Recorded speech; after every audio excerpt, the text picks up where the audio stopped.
Our guests will stand for the bride.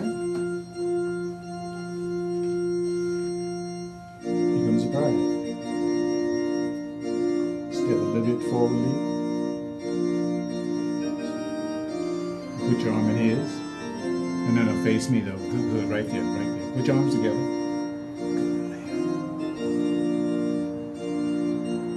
Our guests may be seated.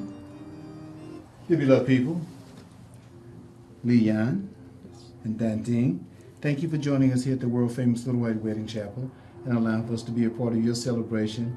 At the beginning, this is the 3rd of January, but for you it's New Year. Because as the marriage goes, your new year begins right now as husband and wife. So this is a completely new year. No matter how long you've known each other, but how long have you known each other? 2 years. More than 3 years. About 3 years. 3 years. But this becomes a new year today. So it becomes new year and new life. Because now two are joining together to become one. And in that oneness, you're really mirroring the universe itself. Because the universe, we say uni-verse, one. So we find this oneness in everything.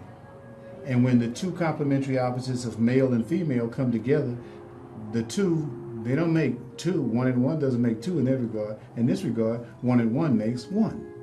This is the unity that we see in creation. So humans, we mimic the creation that we're born into by becoming husband and wife, which is given to us in many scriptures that reflect God's ordainment that the husband and the wife should come together to become one so that they can experience the unity and the wholeness and the completion. Because in that, they now say those men who are married like that, Leanne, they live longer than single men do. So there's something about having this bonding connection with your complementary opposites. In many environments, we speak of in the universe. In the Asian culture, in many areas, they spoke of as the yin and the yang, the two complementary opposites being one. It's actually with the two hands. We say two hands, but they don't make two pairs, they make one pair. And when you put them together, they look similar. So when we place the two of you together, at the physical level, it's similar, but at the spiritual and the psychological and the cognitive level, it is also very, very similar. It's also very similar. Let me push forward. It's also very similar. So those things are part of what marriage benefits, how marriage benefits and advances the humans as individual male and female, but we also advance societies the very same way, because from the two of you being one, then they'll produce another one. And then society also grows in this very same capacity. So it's naturally progressive stages that we go through as individuals, but those individuals, they become families, and those families become, overall, it becomes society. So society grows in this very natural pattern that it happens to be there. What is required in terms of the connection between the two of you at the psycho-spiritual level is unconditional love. So in this way, you'll sustain all of that is going on between the two of you. That is, loving each other with the affections that brought you together, making that unconditional. So in this way, no matter what the circumstances are, quote unquote, good, bad, or indifferent, you will always love each other. In Scripture, this is called agape or godly love, because it's the highest stage of love. Even though as husband and wife, you can experience all stages. You can experience erotic, you can experience philosophical, you can experience family, and you can experience agape. Only in the husband-wife relationship can you experience all four of them. As individuals, he and I can be great friends. So in this way, it's philosophical. But the husband and wife can experience all of them together. It does also require patience. So you have to be patient, which is also a discipline of spirit. You benefit by having a forgiving heart towards one another. Towards everyone is good, but in the husband-wife relationship, it is just simply wonderful. I'm trying to find another word, but it escapes me. But it's just simply wonderful when you maintain a forgiving heart, because in this way, the marriage always remains in a state of peace. And a willingness to compromise is just great. A willingness to look at life from each other's vantage point. But Leanne, and that compromise, you have to also make sure that Dantine is always happy, because a happy wife is a happy life. So remember everything I've said, but keep that one in particular. A happy wife, because if she's not happy, the other things I told you won't count very much. You said, I'm living up to everything you talked about and everything, but she's not happy. Well, okay, forget about those things and just make her happy, okay? Don't work on the other stuff. Just make her happy, and those things will work out, okay? Yep. Okay, good. Now, Leanne, with those things and others, do you promise to love and honor and cherish Dantine? Yes. Okay. And Dantine, do you promise to love and honor and cherish Leanne. Yes. Okay, now turn and face each other.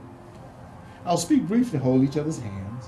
I'll speak briefly about the rings because the rings are really, I won't say only, they're a symbol that you're married. But that's a stronger symbol about how you feel about each other when you hold hands. I see some people have nice rings sometimes, but they won't hold hands. They don't want to get those rings damaged or anything like that. If they hold each other's hands, they may mess up the rings. So it's more important to hold hands because when you hold hands, then your hearts are connected not only through your emotions and the electromagnetic field, but it's also connected by the osmosis of what's happening when you touch each other and the skin cells and how they vibrate between one another, okay? So keep those things in mind. And remember, what really is important is loving each other to where, Dantine, you ever see a man and woman together and you know they're in love when you see them? Mm-hmm, yeah. Okay. Let your marriage be like that. And you don't have to worry about no rings at that point in time. That when people, you know what I'm talking about, right? Yeah. I do. Yeah. The ladies do, gentlemen. Yeah. No worries. We'll figure it out. Yeah, thank you very much. Yeah.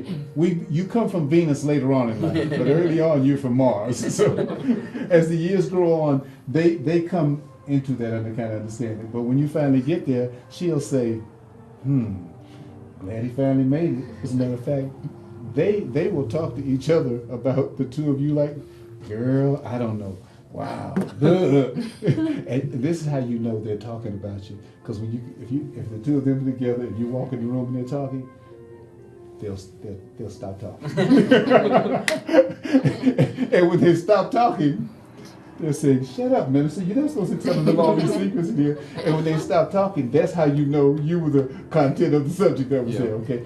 But it's okay, though. They still love you. Yes. But they just do things like that, all right? Because they say, okay, now. So with all that being said, do you two promise to love and honor and cherish each other in all conditions, right? Yes. Okay, Leanne, say to Dantine, I take you, Dantine, I take you, Dantine, to be my wife. to be my wife. I promise to love you, I promise to love you, to honor you, and honor you, to cherish you, to cherish you, to be your best friend to be your best friend and a good husband. and a good husband. For a lifetime, Leanne. In all conditions, yes? Yes. Okay. Dantine, would you please say, you okay? That's good. Man, that is so nice when you see that. That tells us about the connection. Oh, you too, huh? Okay, guys, I'm my only challenge. Let me finish this because I ran out of climax in the last wedding. Now, Dantine, say to Leanne, I take you, Leanne, I take you, Leanne, to be my husband. to be my husband. I promise to love you, I promise to love you, to honor you, to honor you, to cherish you, to cherish to you, be your best friend to be your best friend, and a good wife. and a good one. And a good wife. I have to ask you this, even though everything is saying yes, under all conditions you'll do this, you're Dantine on all conditions, right? Yes. Okay, look. Y'all don't need no rings. they got the rings. You got the rings where the rings are supposed to be, okay? This is more valuable. What you two sharing here tonight, what you experiencing tonight, you wouldn't have, there's not enough money in the world to buy this. This is the blessing of having this connection and your hearts are bonding together. This is a blessing you can't buy with money. The Spirit has to give you that. Keep the Spirit in that. Be blessed in your walk together. Keep the Spirit. Take this moment that both of you are having and place it in the treasure chest in your heart, baby girl. And you place it in the treasure chest in your heart. So let your heart be the treasure chest. And let it remain there. And in the years, open the treasure chest to come. Open the treasure chest and see what is produced in there, okay? Be blessed in your walk together. I'm pleased and honored to pronounce the both of you, Leanne and Dantine, husband and wife. Give each other a hug and kiss now.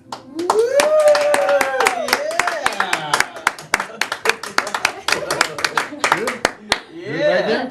Okay, good, yeah. Yeah. It's magic when it's like that.